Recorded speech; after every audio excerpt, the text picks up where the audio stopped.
And welcome to Dungeons and Dax, a podcast where I, Dax Levine, a professional dungeon master, talk to my friends about collaborative storytelling and the awesome, cool things we do. It's my chance to brag about how awesome my friends are. I'm here with one of my good friends, DM Mick.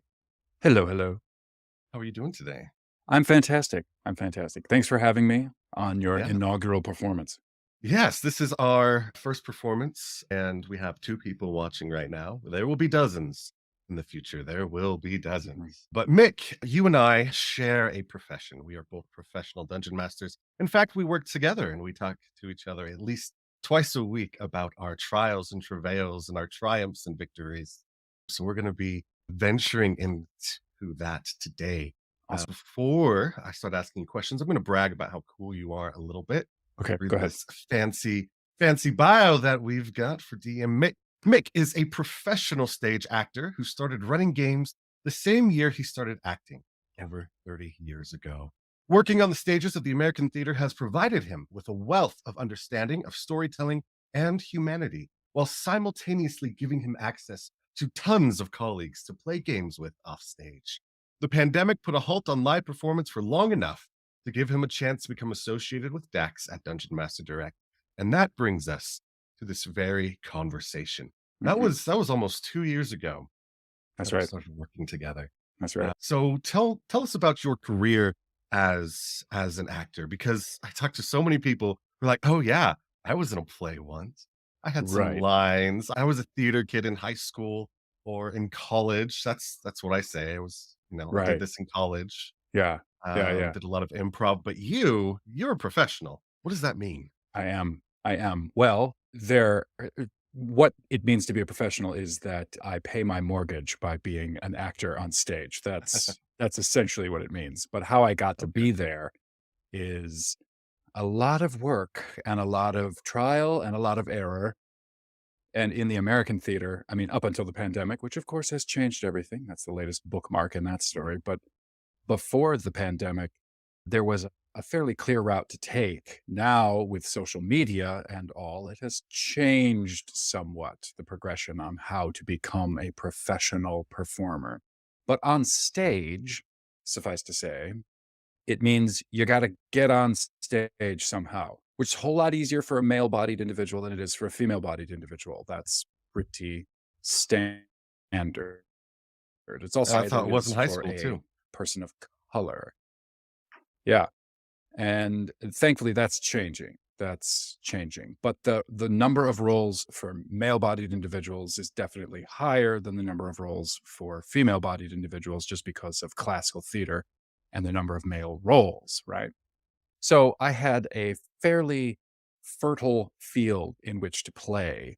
And as long as I was, responsible with my commitments, being on time, not overloading myself, being dependable, those kinds of things were able to keep the door open for me. And then it really became getting education on how to use voice and body and reading, consuming more plays and stories, both classical and modern, and then making those kind of professional, networking kinds of relationships that spanned. I chose to be in the regions rather than focus on one particular city. You can either live East Coast New York or West Coast LA, and New York has got more theater in it than LA, but both of those places are popular hubs. And then there's a whole glut of people that kind of bounce around throughout the regions. And that was my particular path, to jump around throughout as many different theaters as I could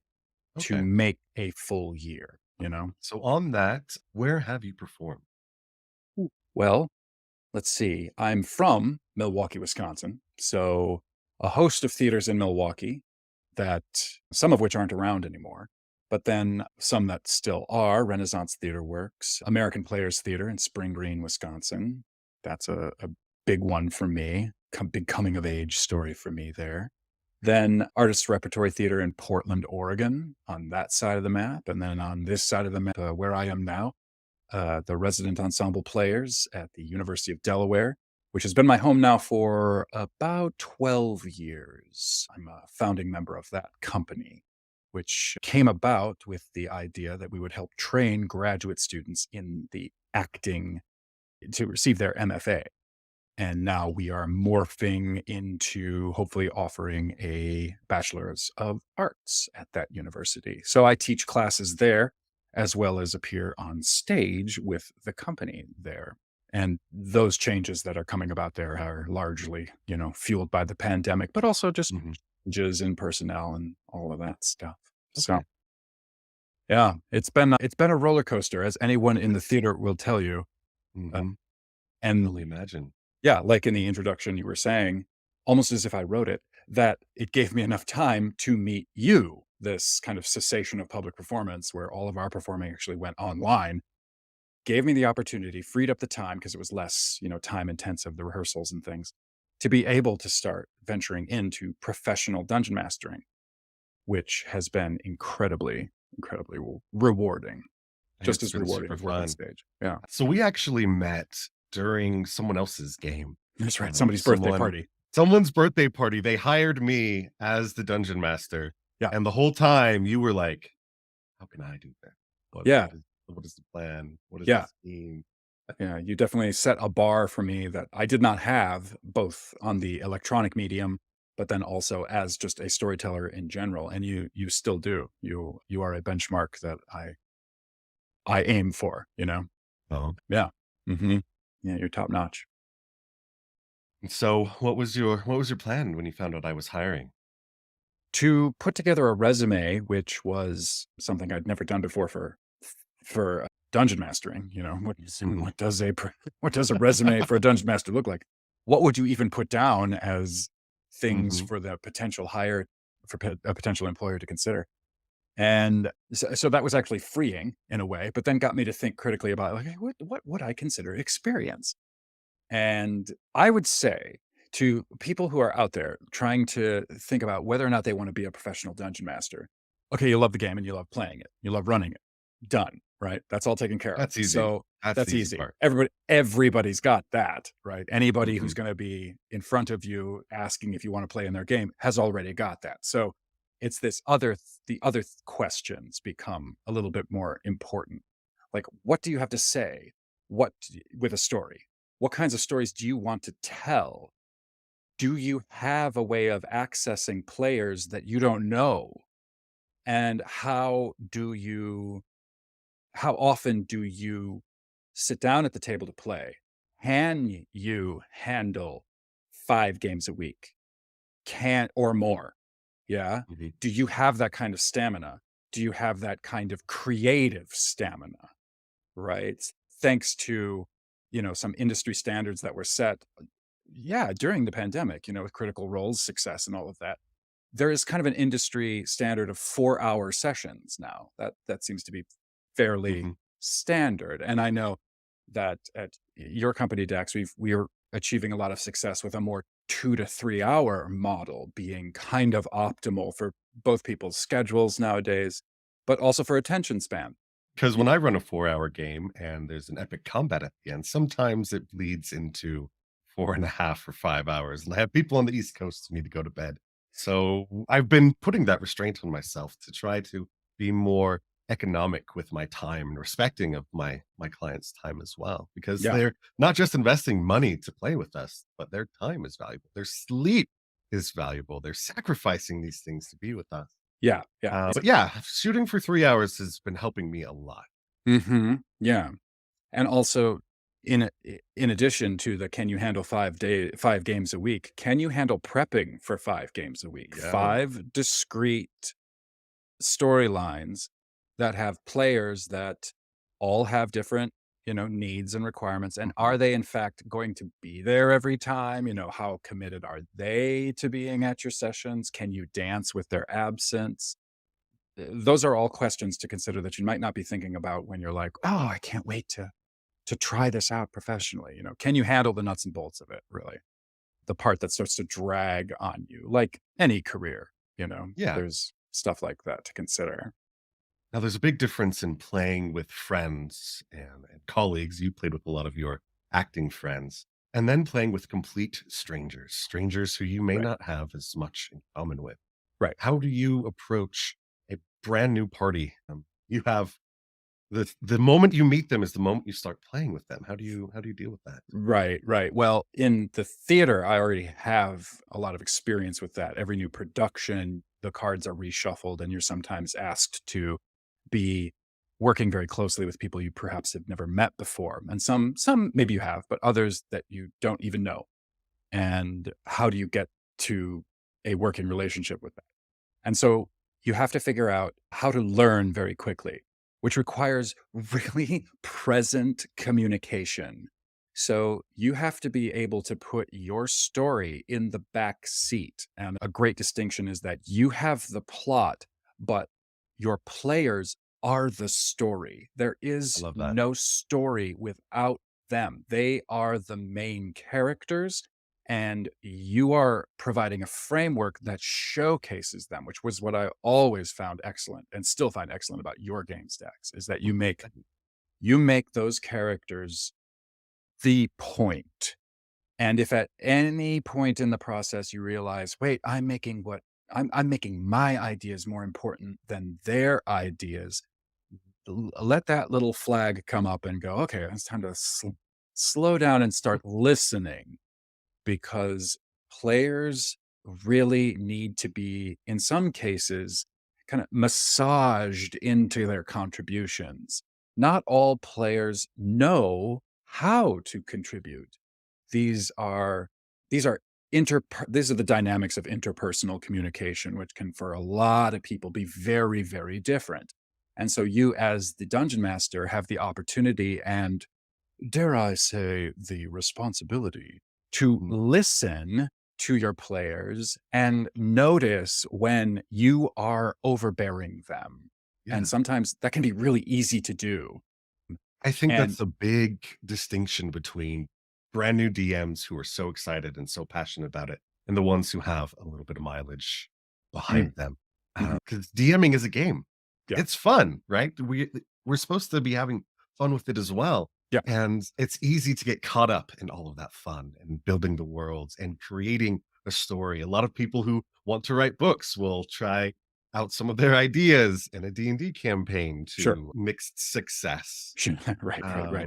but Yes. it isn't until a DM can really take that back seat and say, "Hey, I'm not going for my Oscar-winning role right here. I'm not putting on a one-man show. I don't want everyone to look at me. I want to be the supporting characters. I want to Mhm. lift the players up."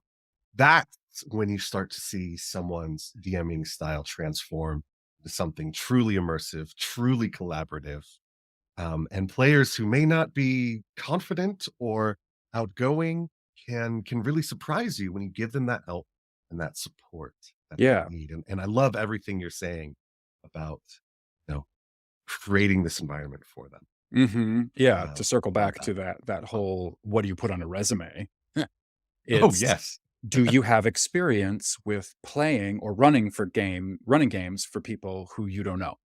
Do you Mhm. have experience even playing in games with people that you don't know? So if there's a local gaming store in your town, fortunate enough to have a brick and mortar shop that has a game, like has tables in the back.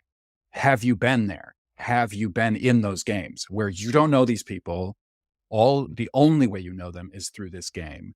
Have you ever tried that? Because I highly recommend it if you haven't yet.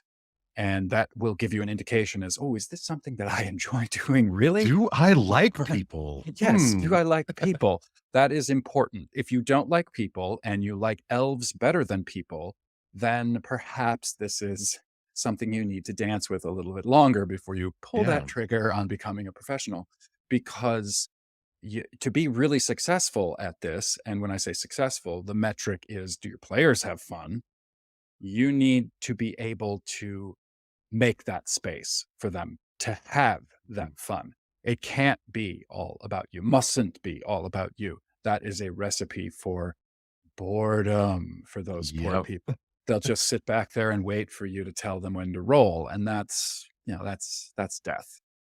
So I've talked to a lot of teachers and people with customer service experience, and those if you're looking to be a pro DM and you have experience with customer service or onboarding, corporate training, teaching, oh my gosh, teachers do so much work. Like that's valuable experience. And On the other hand, if you want to be a teacher or someone who does customer service or someone who does corporate training, your experience as a dungeon master should go on your resume. It Yeah. is becoming a more sought after skill. More people are talking about it, more people are familiar with it.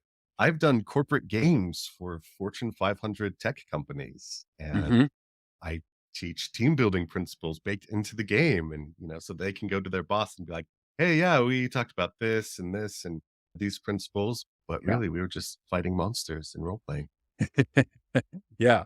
Yeah, it's astonishing how often our company gets contacted with those offers from the corporate clients who are like, "We're looking for some team building exercise. We think this might fit our bill. Can do you have anything to offer on that in that regard?" And we certainly do. Mhm. Absolutely. We blow them away and they keep coming back and they keep referring more people to us. Yeah. Yeah, yeah, yeah. Another thing that's on the rise now that I've noticed, which wasn't so certainly when I was kind of falling in love with this game, is the number of families who play. I did Oh, not yes. start playing this game with my family, but there are families who definitely are interested in having a dungeon master run the game for them. They Mhm. love it. It gives them an opportunity to break down that family hierarchy so that dad or mom or whoever is not controlling the game. It is this other person, and then everybody Mhm. gets to play together, and that's a real evening of the playing field for a family. So that's another place that I would suggest looking at. Do you have experience dealing with families on their terms, family units? And something we didn't talk about in my past experience because it was my job before acting was that I was a clown. I I was was hoping you I would worked bring for that up. I didn't wanna I throw was you under the bus and bring it up first, but I'm so happy it's going this direction. like it's shameful, my shameful past as a clown.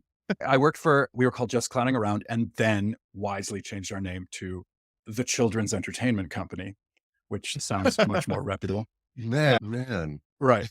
But that gave me experience working with families. When you get invited into a house to do the child's birthday party, that is something where you're not just entertaining the child, you're entertaining mom and dad as well. And as a dungeon master now, who is doing the same thing, meaning entertaining the family unit, not being a clown, although there's some clowning. It's not magic shows and balloon animals and face paints. It's, roll a persuasion check. It it requires the same skill set, I'm discovering, meaning you have to keep the plate spinning of the story. You have to keep the plate spinning of keeping the child or the kids engaged, and they can be of any age. Usually they're getting started around.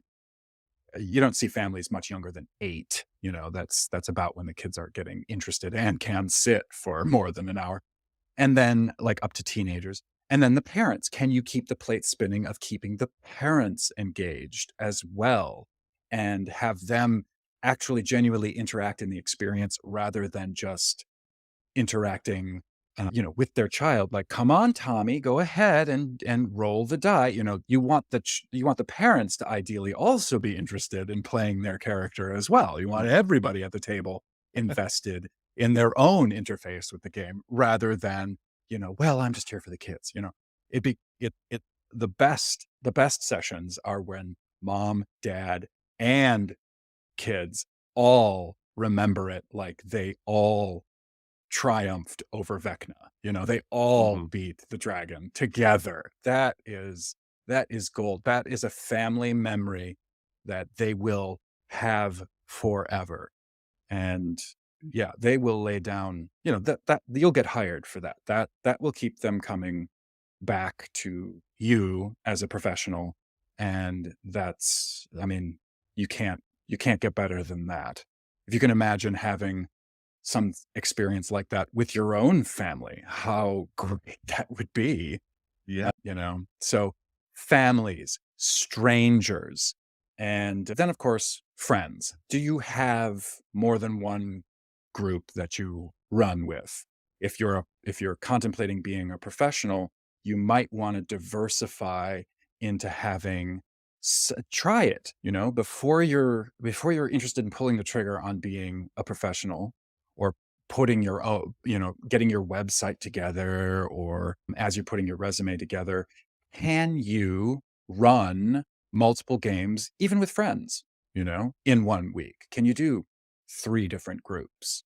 That might be a good stress test Yeah. for you Do you to have the see. endurance? Do you have the Yeah, capacity? Do you have the time to devote to the right, preparation that you need? right. It's tough. When I first started DMing, I would DM a game on a weekend and then just be exhausted Yeah. for the rest of them. Because I am an introvert. That's my secret that I've been hiding from the world. I am such an introvert, but I have an extrovert skill set. I Mhm. can I can turn it on and I can be entertaining, but it was a struggle. I started Mm. going How from did 1 game a you week to 2 games a week to Yeah, 3 games a week. It was like training for a marathon. uh-huh, Really, really was, and and required a I was lot of naps during the day and yeah, a lot of great. recovering, and, I've got a great support system at home. Now I can do these games in my sleep. I don't, but I could. And you've got 2 young kids too. Yes. Oh, they are so little. And, oh, my son, he knows what I do. He's 3, 3.5, Mhm. and just the other day, it wasn't bedtime yet, but he ran into my office because he knows I have dragons on my bookshelves, and he just runs in and starts yelling, and he knows that daddy plays Dungeons& and Dragons. That's his job. Right. Just last night, I kissed him goodnight. I just finished dinner. I was going down to do a game. Mom was gonna put him to bed, and I started walking downstairs without him.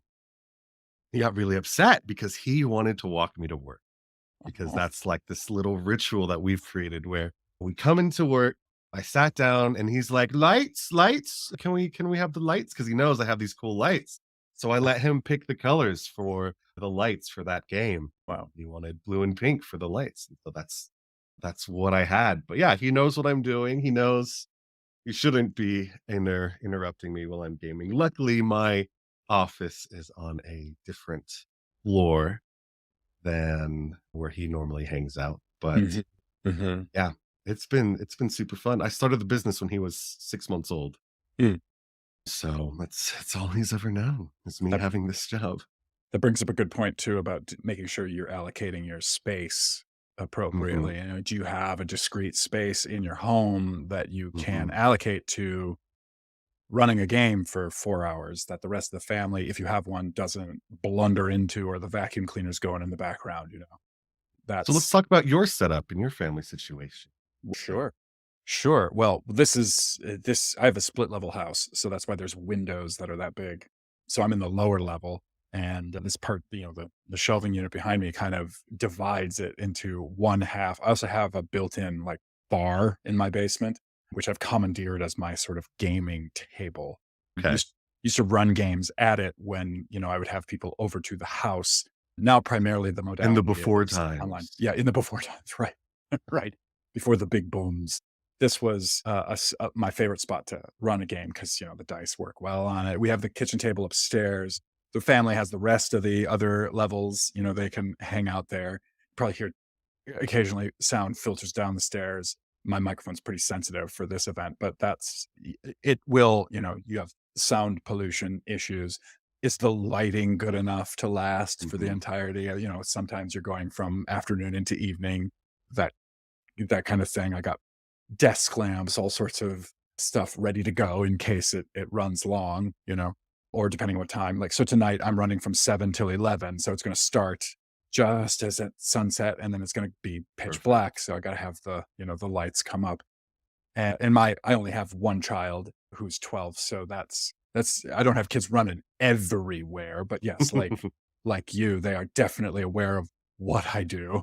Yeah. So that's fun to have another, young person to kind of see it reflected in their interest and their curiosity, like, "What do you Hmm. do?" And then we play games, of course, as a family too, which I Yeah. never played with my family. So seeing what kind of characters they want to play, both my wife and my child, which ones, how do they like to organize their characters? My kid likes drawing as well, so that's fun to Hmm. see them make those characters come Super fun. alive. Yeah, yeah. I would love to use some of their artwork in games. So, yeah, as far as that goes, do you have the setup for that? If you're contemplating being a professional, do you have Yeah. that? a setup like that? Or are you primarily going to be interested in going to people's homes, or being at a space, maybe like we were talking about earlier, there is some sort of brick and mortar spot that has Mhm. gaming tables where they'd be willing to let you run your games there. They might And want to that's an cut option these totally an option. days. Yeah. When I Mhm. started the business, it was January 2020, and I was thinking about this hybrid model where I did part of my stuff online, part of my stuff in person, Mhm. because I was familiar with both. When I graduated college, my friends and I moved all to different states, so we'd been using these digital tools before they were cool, Mhm. and well before the pandemic. But as soon as the pandemic hit and I had the business ready to go, I had to pivot all of my plans to just focus on the online Yeah. aspect of it. And there's a lot of digital assets out there that are really great, really, really great. But also, you're going to need to start kind of framing up acquiring those assets. And are you capable of investing the initial outlay of capital to be able to get those digital Yeah. assets ready to go? You got to think of it like like an interactive PowerPoint presentation. And you want to become proficient or familiar with the tools that are on some of these free websites, these VTTs like Foundry or like Roll20, which is predominantly what I use, Roll20. And you've gotta make it look effortless. Yeah. Yeah, yeah, yeah. So, just like any, public speaker, you don't want them fumbling through their notes while they're talking to you. You don't want endless sort of like scrolling and looking and then moving and manipulating of things and then like, okay, go ahead and roll. You want it to be seamless. You want the art to show up on their screens on cue. If you use music, you want to make sure that that's happening when you want it to happen. And these things all go into that prep time, which if you're thinking about, okay, I got 4 hours, a 4 hour game, that even 4 hours, that's easy. A 4 hour workday. It's like, well, remember the No.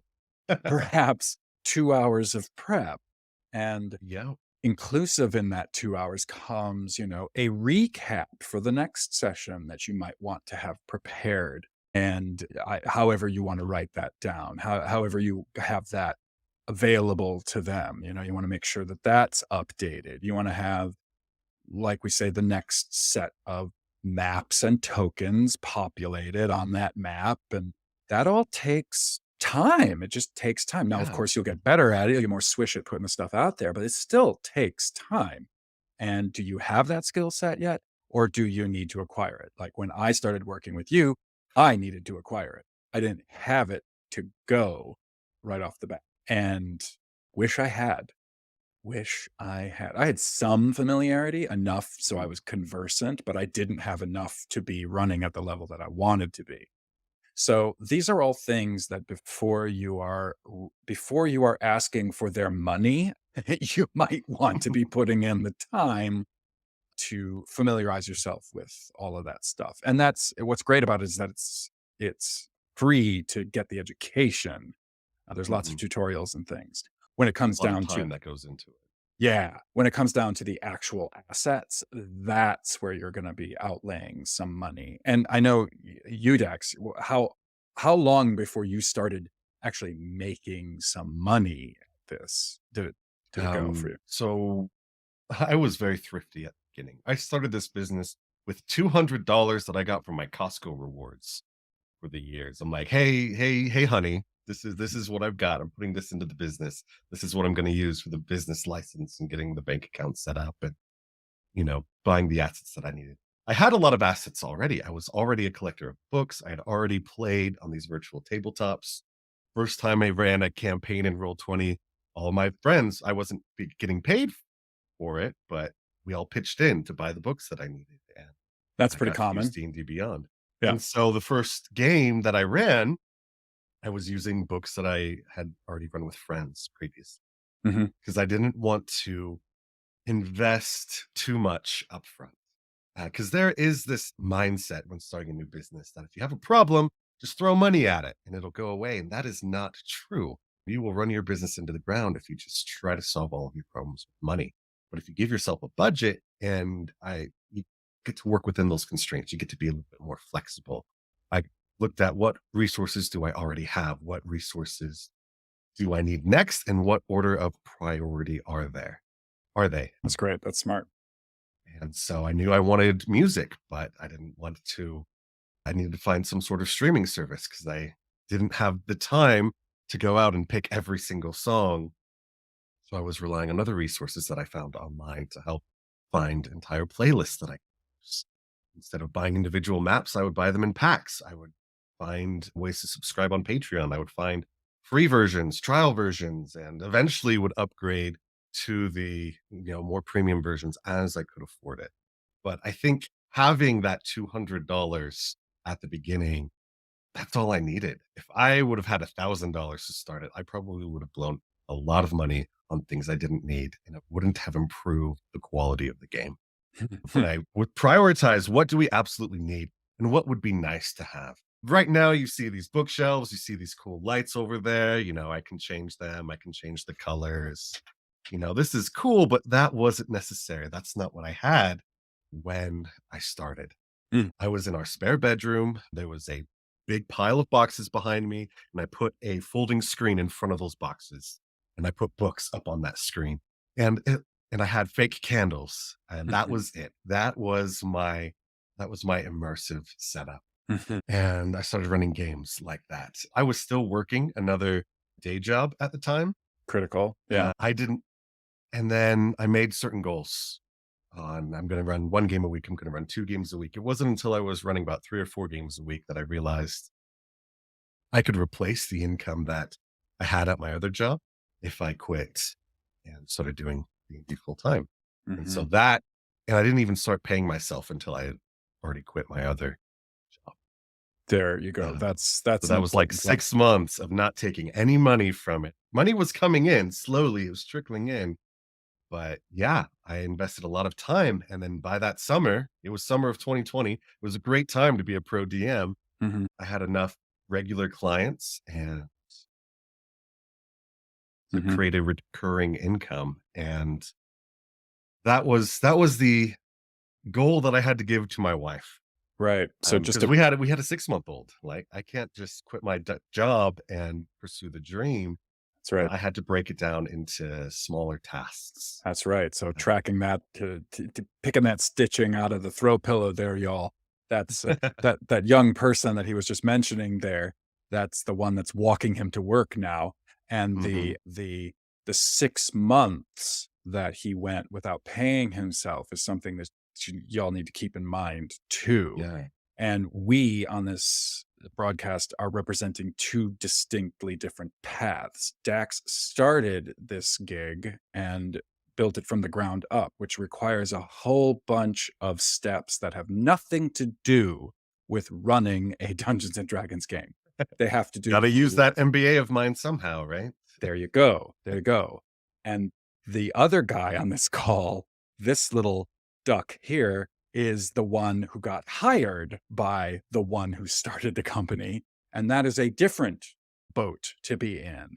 And that means, that's a W 2 and that's a resume and that's getting hired, which you have to decide which one of these guys are you Mhm. interested in being? Which of these humans has the story that you want yours to be more like? Are you interested in, do you want this to be your sole means of income?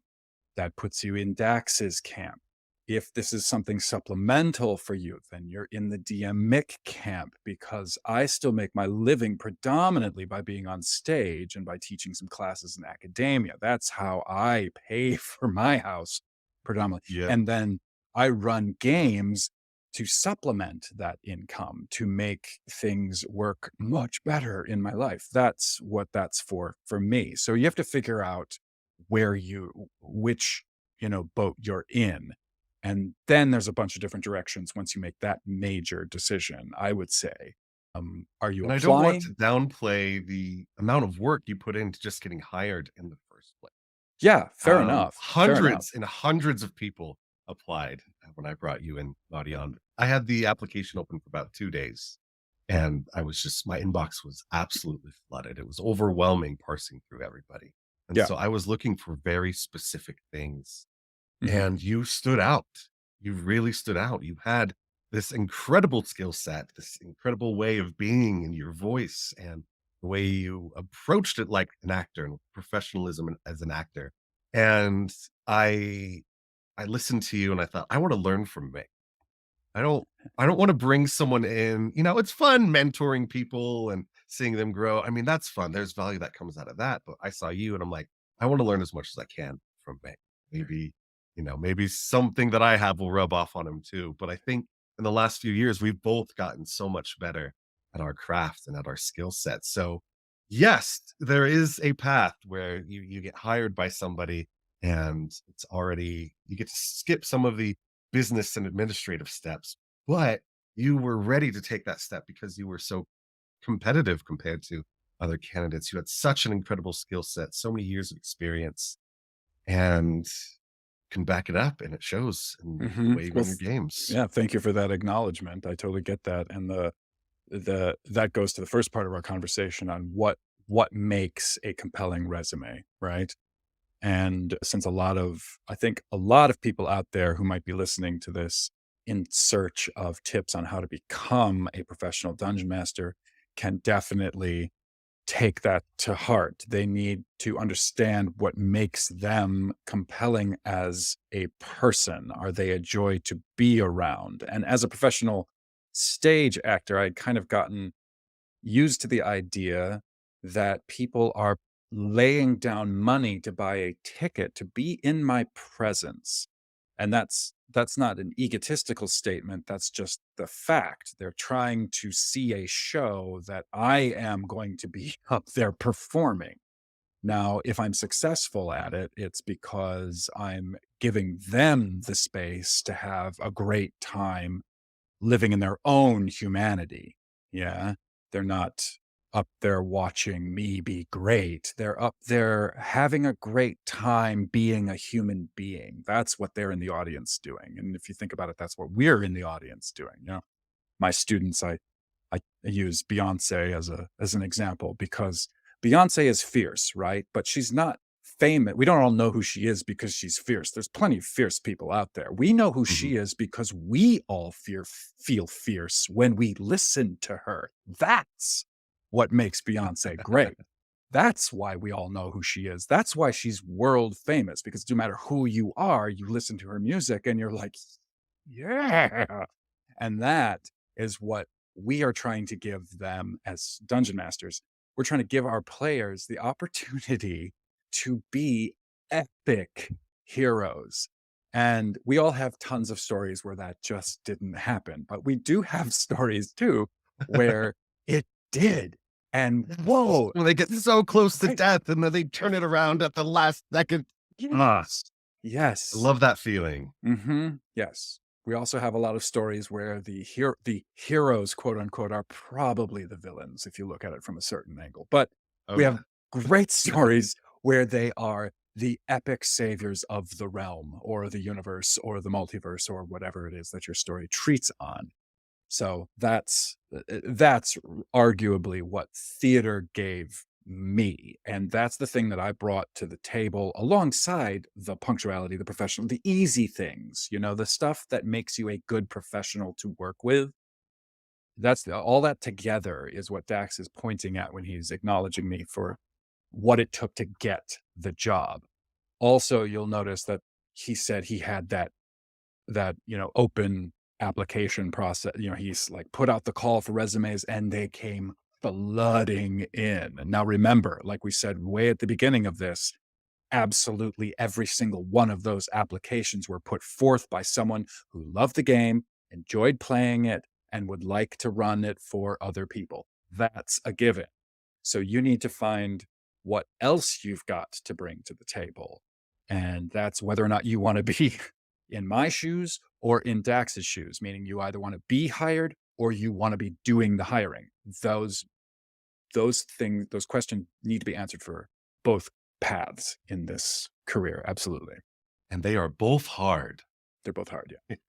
Very, very hard. Yeah. They don't happen Um, overnight either. no, 10-year overnight success Yeah. is what I see thrown around a lot. But yeah, for me, it was 10 years of playing the game and being in theater and teaching improv. And working customer service. I was a tour guide in Hawaii. I would do zipline tours with people, and I had to learn how I have 3 hours to lead people through this forest, zipping from hill to hill. How do I get to know them? How do I make them laugh? How do I help them overcome their fears? How can I give them this powerful, emotional, transformative experience? That job as a tour guide prepared me for being a professional DM because that's what I do every day now, That's right. helping people confront their fears and Yeah, be epic, be great. that's right. That's great. A zip lining Yep. tour guide. Yeah. Such a cool job. Such a cool it was the 2nd coolest job I've ever had. Oh, there you go. Uh, There you go. Yeah. Yeah.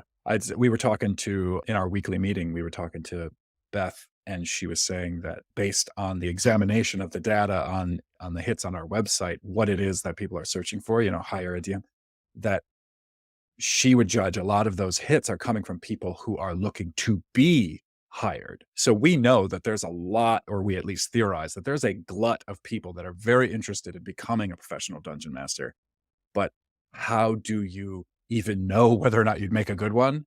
And how do you then go after becoming one? Those are things that we think have a lot, that's a hot button. That's a lot of people are interested in the answer to that question. And just like anything, there are the paths of either you make it up as you go along, or you find someone who already did it and you ask them to to hold your hand while you're going through it. and Those are make sure it's worth their time as well.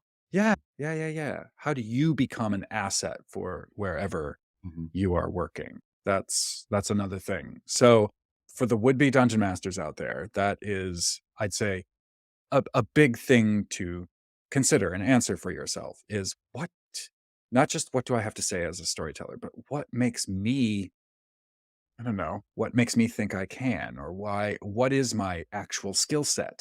Can I enunciate what I'm good at? And in our culture, we don't have a lot of tread on that road because it sounds egotistical or arrogant to start thinking along those lines. I may even sound arrogant when I'm talking about it, but what I'm trying to counsel you to do is take an objective look at yourself as best you can and figure out what it is that you can authentically say is a strong suit of yours. I can talk, or like Dax says, I unabashedly, I'm an introvert, but that's a strength, you see. That's something that's remarkable about him. Not that there aren't other introverts, but I mean, like, that he knows he is one and can dance with that. And then, moreover, developed a skill set that compensates for that, that bridges that gap to other people, because you can't do this alone, right? you have to be, you have to have a sincere love for other people and for humanity, even though it's all about dragonborn and orcs and halflings and gnomes and things. And, like Warforged, how great are they? You gotta Love also, Warforged. those are all right. We love Warforged. That is all, those are all expansions on the theme of what it means to be human.